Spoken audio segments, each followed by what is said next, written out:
জাতীয় পতাকা অবমাননার অভিযোগে জেলবন্দি বাংলাদেশের সনাতনী নেতা চিন্ময় কৃষ্ণ দাস। গত দুদিনে তাকে নিয়ে নজিরবিহীন চাপানুতরের সাক্ষী থেকেছে বাংলাদেশ, যার আঁচ এসে পড়েছে এপার বাংলা তথা ভারতেও। শান্তির বার্তা ছড়ানো যার কাজ, তিনি কি করে দেশবিরোধী কার্যকলাপে অভিযুক্ত হতে পারেন? জানা গিয়েছে, গত 31 অক্টোবর কোতোয়ালি থানায় চিন্ময়ের বিরুদ্ধে মামলা দায়ের করেন এক বিএনপি নেতা। জাতীয় পতাকা অবমাননার অভিযোগ তার বিরুদ্ধে। মামলাকারীকে অবশ্য পরে দল থেকে বহিষ্কার করে দেয় বিএনপি। গত 25 নভেম্বর সোমবার ঢাকার শাহজালাল আন্তর্জাতিক বিমানবন্দর থেকে চিন্ময় কৃষ্ণকে গ্রেফতার করে বাংলাদেশের পুলিশ। আদালতে তার জামিন খারিজ হয়। সেদিন ভেবেছিলাম কারোর বিরুদ্ধে কোনো কথা বলবো না, কিন্তু চিন্ময় প্রভুকে গ্রেপ্তার করার পরে আর চুপ থাকা গেল না। বাংলাদেশ সরকার বিনা দোষে চিন্ময় প্রভুকে গ্রেপ্তার করেছে। একটা ইসকনের মতো সংগঠনকে ওরা উগ্রবাদী সংগঠন বলছে। যে ইসকন এক সময় এদের যখন খাদ্য সংকট হয়ে গেছিল, তখন এদেরকে 2 লাখ লোককে প্রত্যেক দিন খাইয়েছে নিজেদের পয়সায়। চাঁদা তুলে, পুরো দুনিয়া থেকে চাঁদা নিয়ে এদেরকে খাইয়েছে। এরা এখন সেই সংগঠনকে বলছে উগ্রবাদী সংগঠন।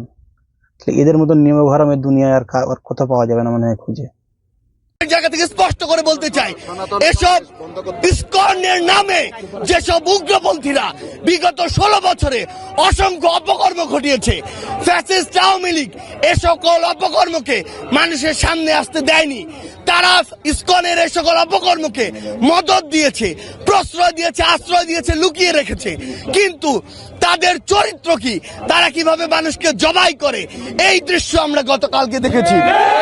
আর একটা কথা যেটা আমি বলতে চাই, চিন্ময় প্রভুকে যদি মুক্তি না দেওয়া হয়, তাহলে পুরো ভারত যেমন আন্দোলন চলছে, তেমন বাংলাদেশেও যেন আন্দোলন চলে।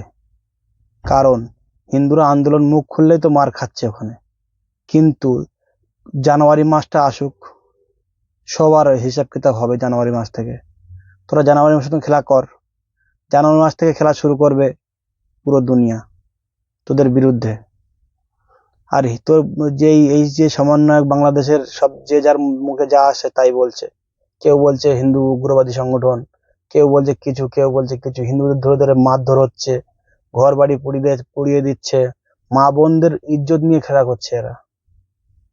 পুরো দুনিয়ার মুখ বন্ধ এখন। ভারত থেকে কিছু হিন্দুরা আওয়াজ উঠাচ্ছে, তাছাড়া পুরো দুনিয়ার মুখ বন্ধ। এইভাবে চলতে থাকলে বাংলাদেশে, পাকিস্তানে তো অলরেডি হিন্দু শেষ।